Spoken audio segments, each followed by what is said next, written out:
Gostaria de cumprimentar o senhor presidente, com isso cumprimentar os demais vereadores. Sei que posteriormente teremos uma sessão extraordinária, mas não poderia deixar de falar sobre a luta dos profissionais da área do Estado, da área da segurança, área da saúde e a área da educação e todos os funcionários públicos estadual, que estamos com defasagem de 17% da data base, que a população tem que entender e às vezes não sabe que é divulgado erroneamente, ou a gente sabe que o governo ele tem verba para investir em campanha e distorcer a conversa. A gente sabe que há 3 anos que a gente está com a data base em defasagem. O que mais deixa indignado o funcionalismo público, apesar da gente saber que o país está passando numa situação difícil e que, teoricamente, deveria não investir tanto dinheiro, mas o que a gente vê são falsas promessas.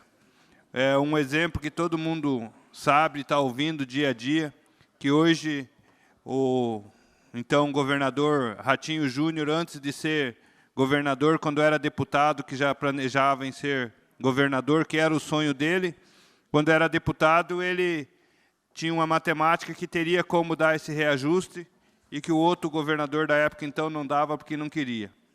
E quando, na campanha política, sempre falou bem do funcionalismo público, inclusive falava das forças de segurança, dos policiais que estavam morrendo dia a dia, devido ao estresse e devido à valorização, falta de valorização profissional. E hoje, como governador, ele faz tudo ao contrário, diz que não tem verba e fala que não quer fazer média com funcionários públicos. Mas ele tem que saber que, quando na época de campanha ele quis fazer média com todo mundo, com falsas promessas, acredito que a pessoa, quando é homem e tem uma palavra reta, ele não fica fazendo promessa se não pode cumprir. E essa é a verdade. Sei que atrás de microfone, atrás de rede de internet, é fácil falar as coisas. Mas isso que eu falo aqui, eu poderia falar tranquilamente na cara dele, porque ele sabe que ele prometeu coisa que não poderia ter cumprido. Acredito que pessoas, quando entram na política, têm que falar menos e tentar fazer mais que pode. Por exemplo, como que ele fala que não pode pagar a database para os funcionários que estão na ativa e fica falando pelos 4 cantos que vai contratar 2.400 policiais. Se não tem salário para pagar esses que estão trabalhando, não adianta você contratar mais 2.400 policiais e pagar o mesmo salário, porque se não tiver nenhum incentivo para o funcionalismo público trabalhar, infelizmente eles não vão trabalhar. Eles podem cumprir uma escala, podem assumir um serviço, mas não vão defender a população como deveria ser feito.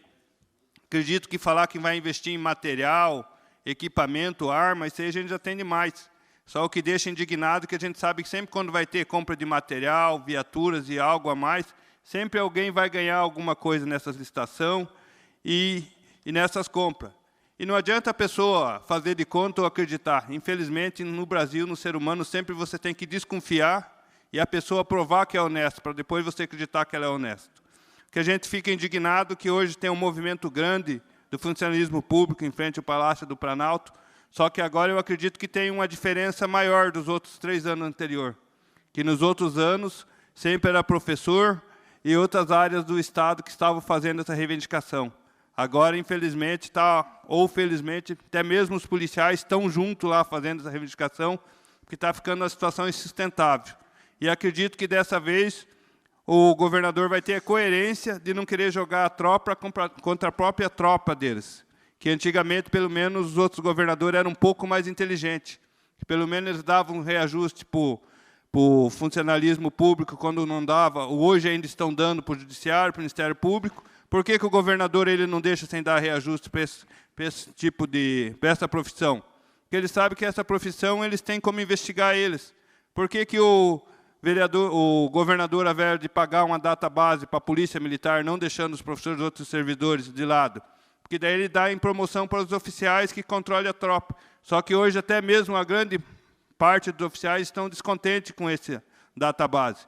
Então, eu acredito que o governador falou demais na época da campanha e antes da campanha, e agora as pessoas estão cobrando. E se ele não tiver tomar uma decisão logo, eu acredito que talvez possa acontecer alguma coisa ruim em nosso Estado. E não adianta prometer que vai contratar mais policiais na área de segurança se não consegue pagar o que tem que ter os pés no chão. Primeiro, a gente tem que valorizar o efetivo que já tem, os professores que já têm, os servidores estaduais que estão na ativa, que ficar contratando e sempre sucateando as pessoas, não valorizando através de salário. Que com promessa ninguém chega no mercado, enche um carrinho de compra e sai sem pagar. Obrigado.